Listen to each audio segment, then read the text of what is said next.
এক শহর ছিল যেখানে মানুষ কথা বলতো খুব কম, কারণ শব্দ সেখানে দামি।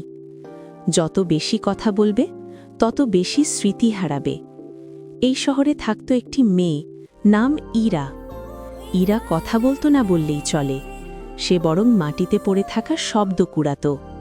হ্যাঁ, সত্যি, রাগে বলা শব্দ, কান্নায় ভেজা কথা, অসম্পূর্ণ ভালোবাসার অর্ধেক বাক্য, সব শব্দ হাওয়ার মতো উড়ে এসে রাস্তায় পড়ে থাকত। আর ইরা সেগুলো কুড়িয়ে ছোট কাঁচের বোতলে ভরে রাখত। তার ঘর ভর্তি ছিল বোতলে।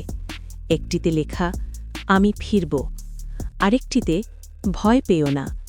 সবচেয়ে পুরনো বোতলে ছিল মাত্র একটুখানি শব্দ, মা। ইরা জানত না কেন, কিন্তু এই শব্দটা খুললেই তার চোখ ভিজে যেত। একদিন শহরের ঘড়ি থেমে গেল। সময় থামলে শহরের নিয়ম ভেঙে যায়। মানুষ হঠাৎ কথা বলতে শুরু করল, অনেক কথা, খুব বেশি কথা।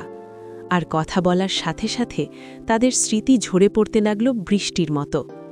ইরা দৌড়াতে লাগল শহর জুড়ে। যে শব্দগুলো মানুষ হারাচ্ছিল সে সব কুড়িয়ে নিচ্ছিল। শেষে সে পৌঁছল শহরের মাঝখানের চত্বরে। সেখানে এক বৃদ্ধ বসে কাঁদছিল। সে বলল, আমি আমার মেয়ের নাম ভুলে গেছি। ইরা তার সবচেয়ে দামি বোতলটা খুলল, যেটাতে লেখা ছিল, মা। বোতল খুলতেই বাতাস কেঁপে উঠল। শব্দটা আকাশে ভেসে গিয়ে সবার কানে ঢুকে গেল। ঘড়ি আবার চলতে শুরু করল। মানুষ কথা বলা বন্ধ করল, কিন্তু এবার তারা যা বলতো তা মনে রাখত। আর ইরা? সেই দিন থেকে সে আর শব্দ কুড়ায় না। সে মানুষকে শেখায়, সব কথা বলার দরকার নেই, কিন্তু যেটুকু বলবে মন দিয়ে বলো।